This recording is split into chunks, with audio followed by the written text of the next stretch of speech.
Is neurocide the same as genocide? And other dangerous ideas.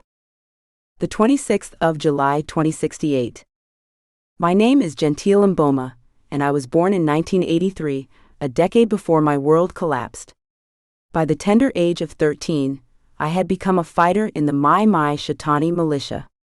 By 20, my path had led me to become a rapid response unit captain, and eventually I broke barriers by becoming the first female army general of the land forces of the Democratic Republic of Congo.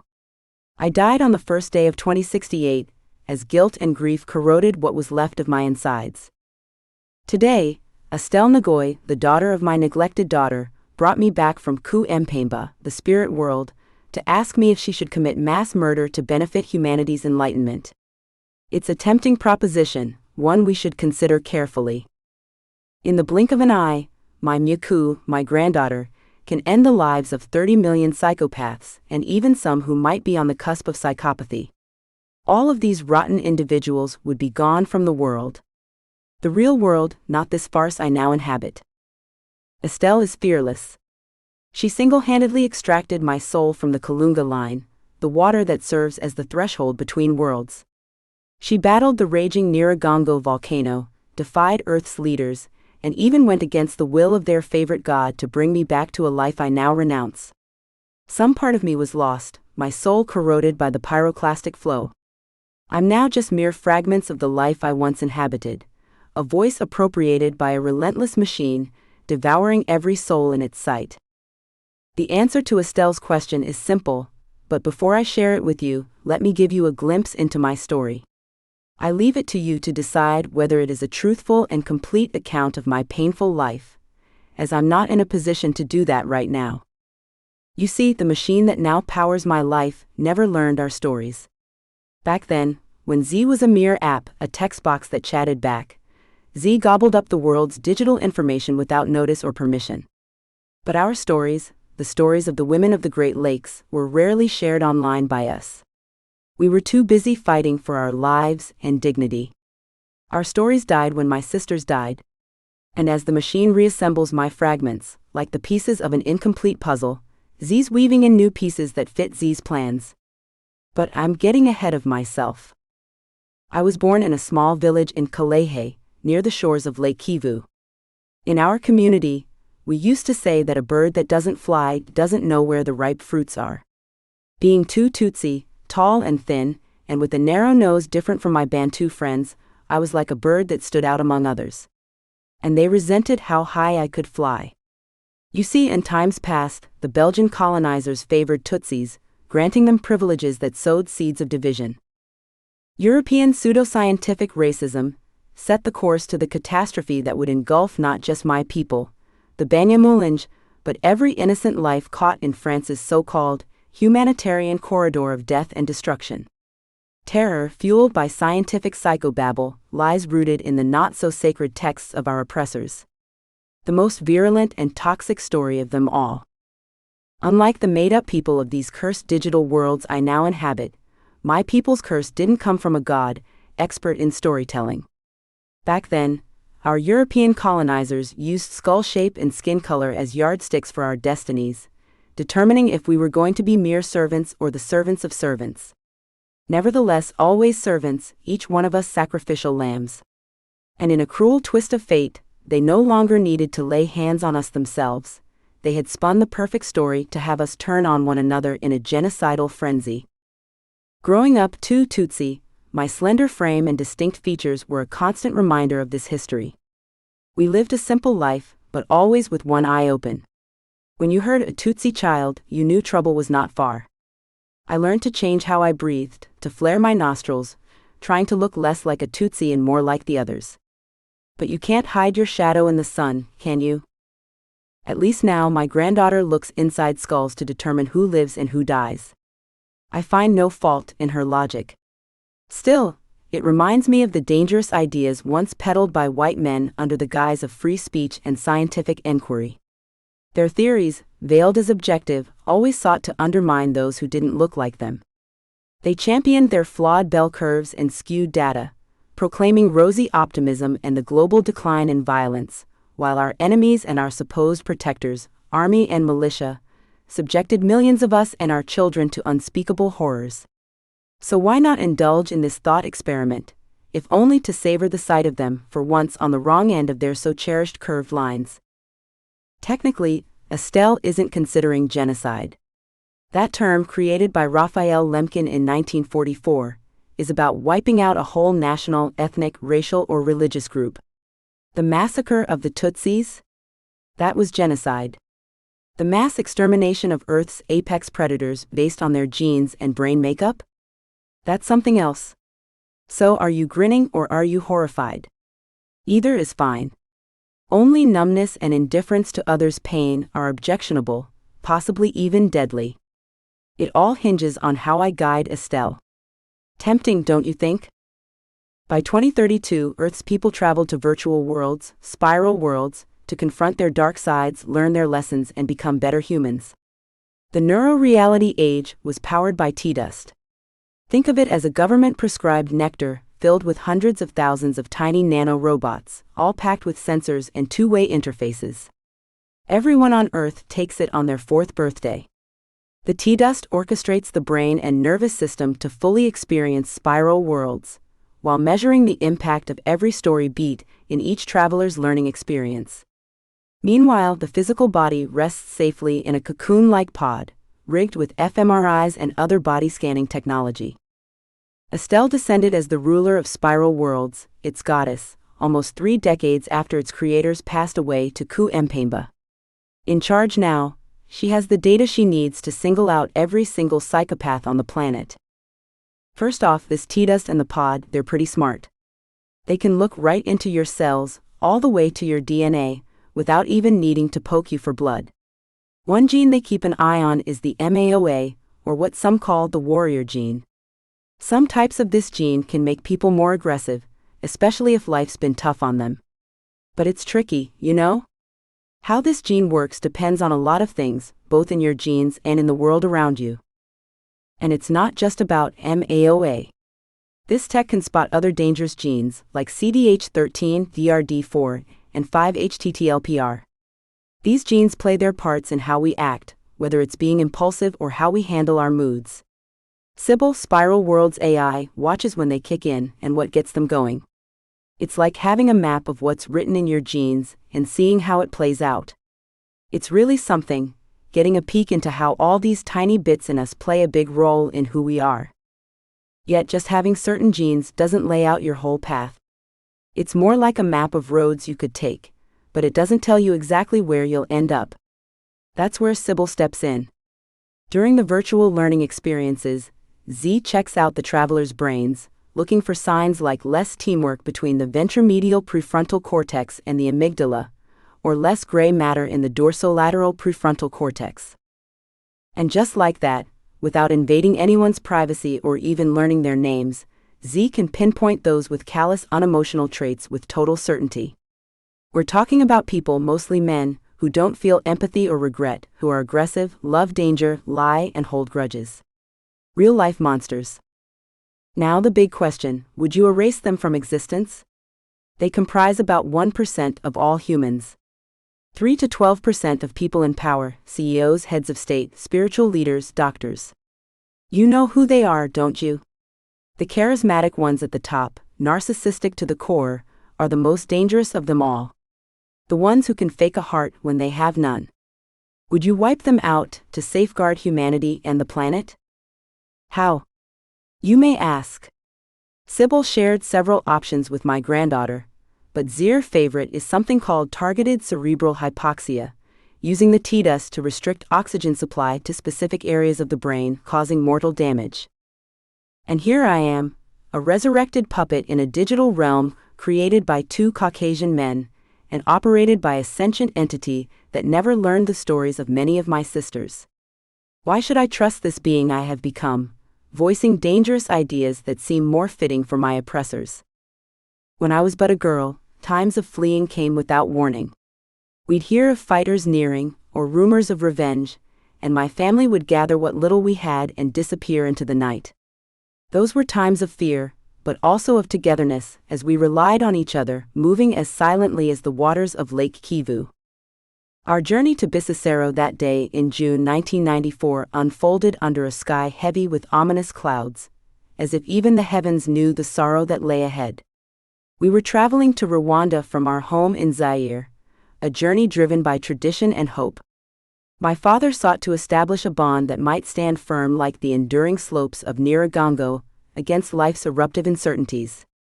At 11 years old, the prospect of my marriage at 13 loomed over me, imposing as a great shadow. It was like the shade of the volcano, guiding our path through a landscape filled with both beauty and trepidation. As Bisesero drew nearer, a deep unease settled in my heart. A suffocating silence enveloped us, signaling untold horrors. Our people say that the night belongs only to those who survive it. That day, I glimpsed countless nights of terror in the eyes of the few who had endured. The hills which once cradled life and echoed with community, were transformed into silent custodians of a dreadful past.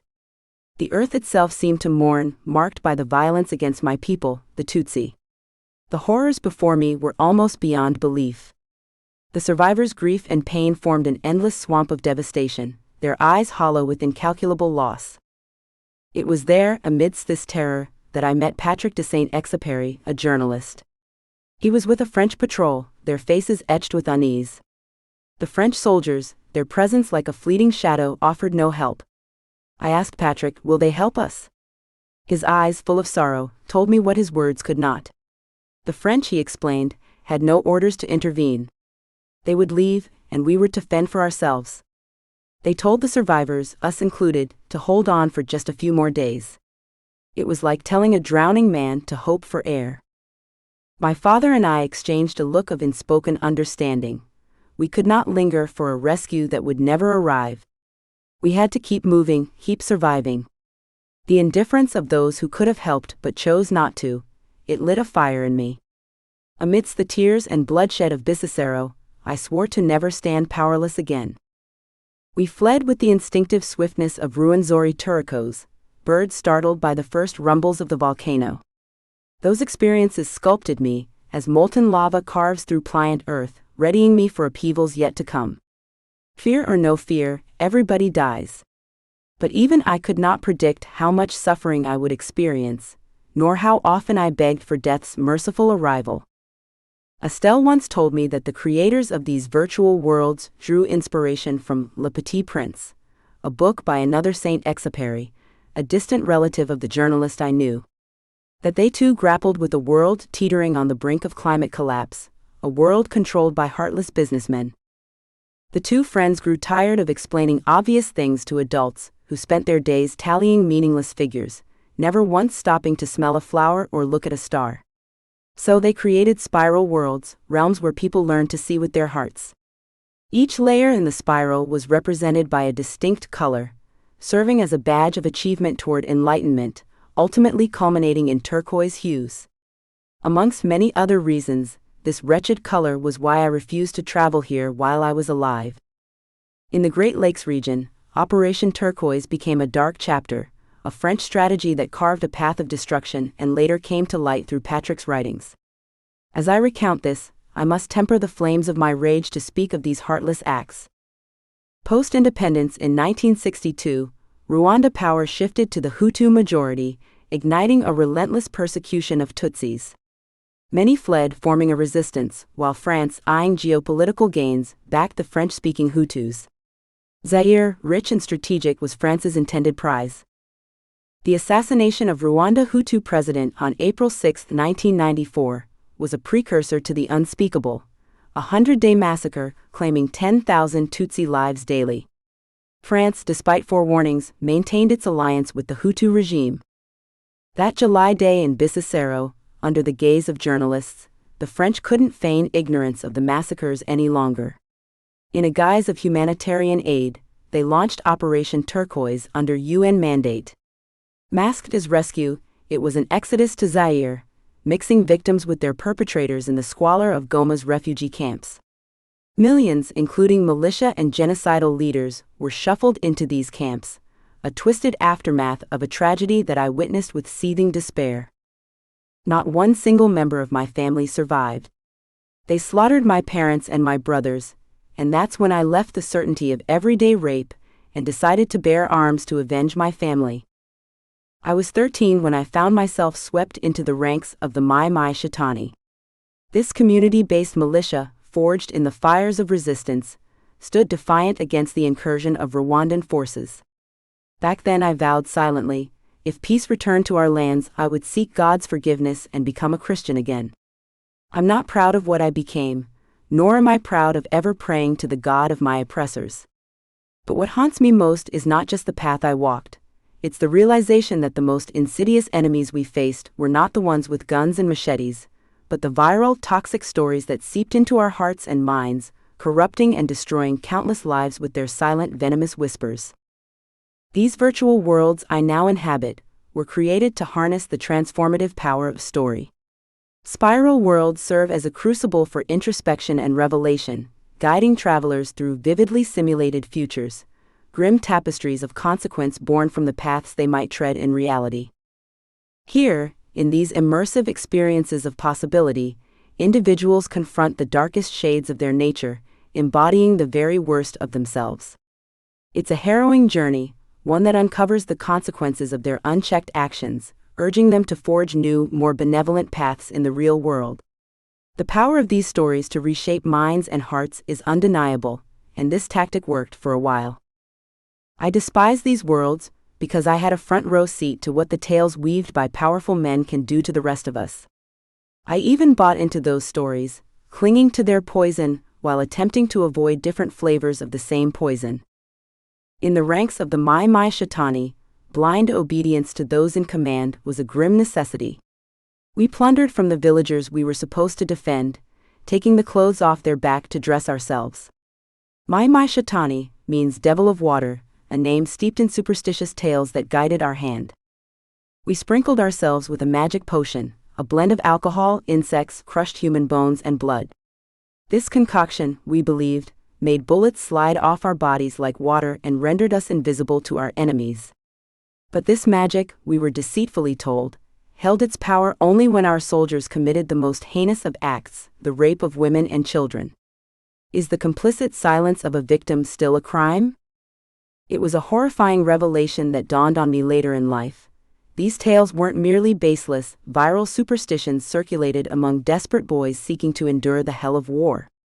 No, this genocidal rape was a meticulously orchestrated strategy, devised by cold, calculating minds in distant, polished offices.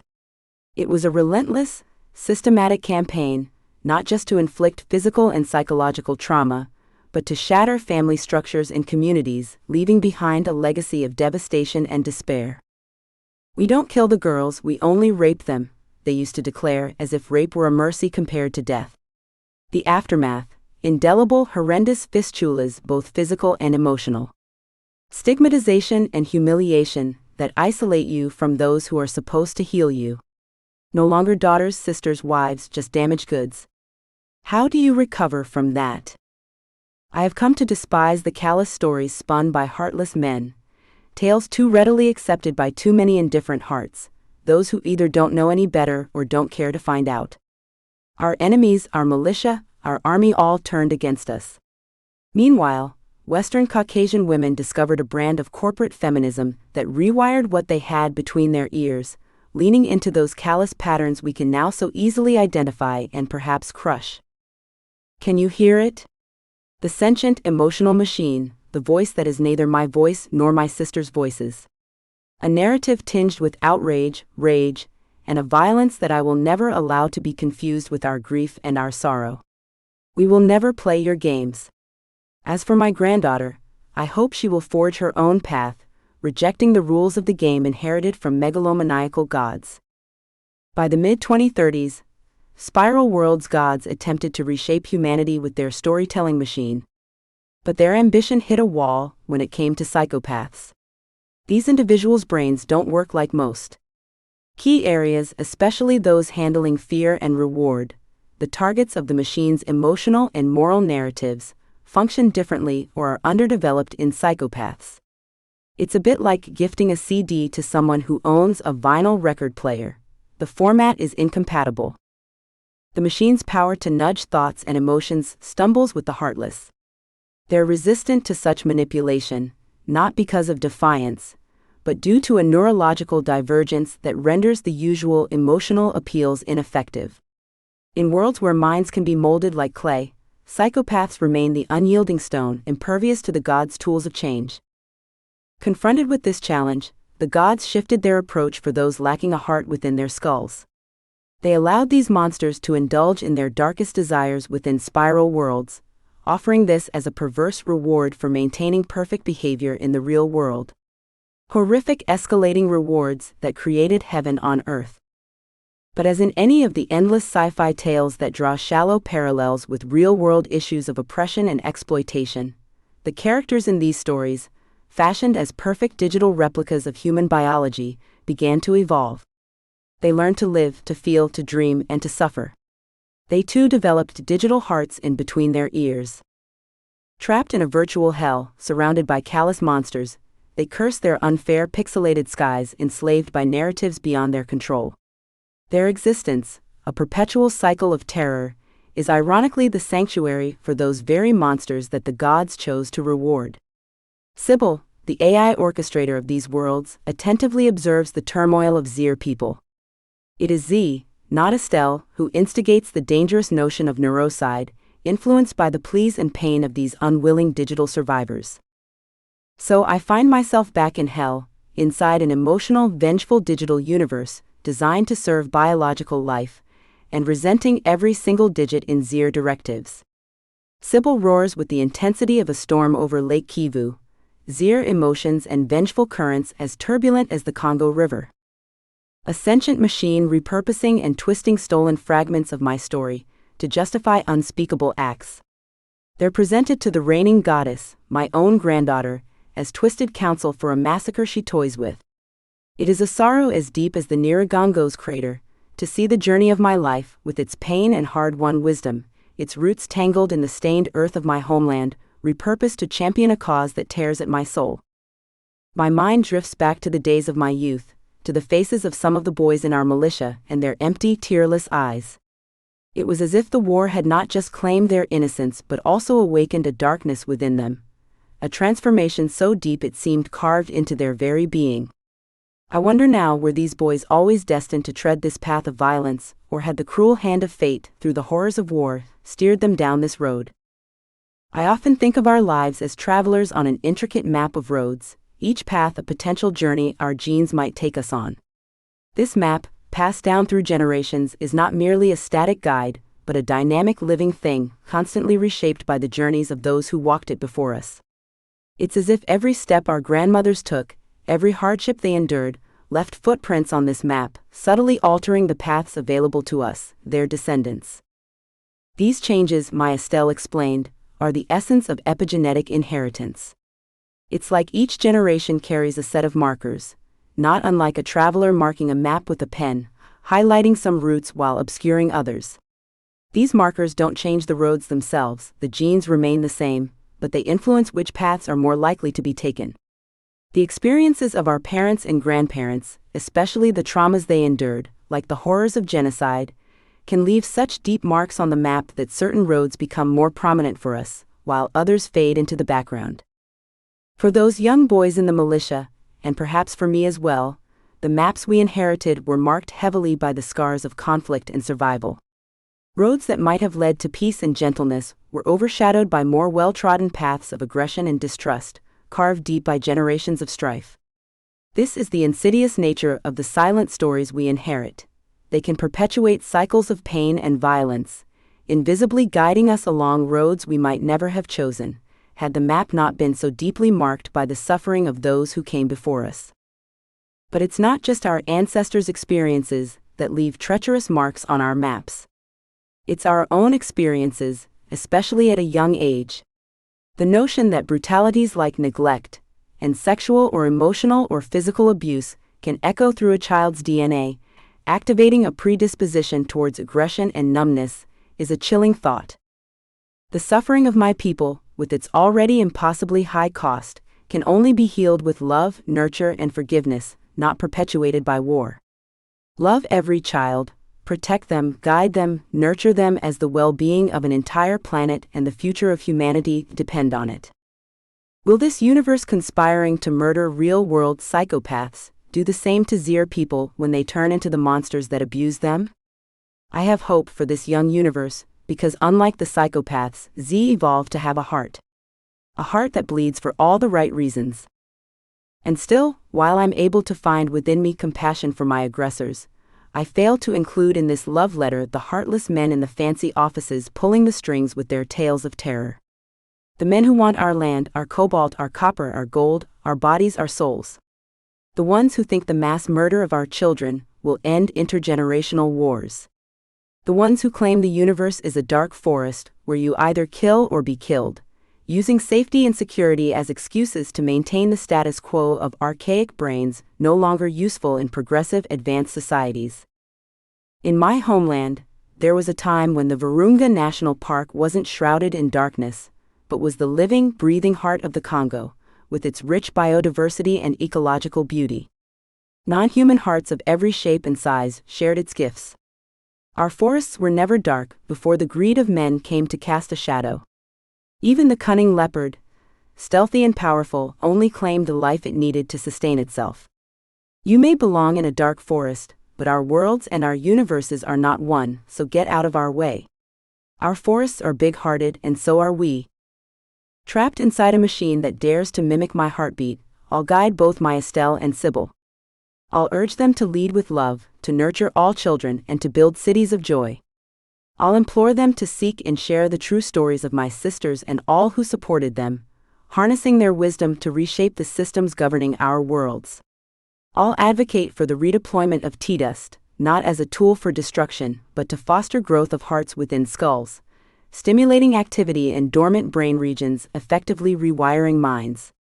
I'll insist they scan the brains of those in Oval Offices, boardrooms, and other bastions of power, championing a new form of positive discrimination, ensuring that every mind shaping our future, our collective human story, harbors a healthy, empathetic heart, and sidelining those that do not. Are you shocked? Horrified? Amused? Is this not the eugenics-fueled transhuman future you dreamed of? The end. Note from the author. Learn the stories of the real women of the Great Lakes. The Congo's Women Warriors by Java Films. The City of Joy Project. The book How Dare the Sun Rise? Memoirs of a War Child by Sandra Uwiringimana. The poem Rwanda is Not Hotel Rwanda by Angel Uwamahoro.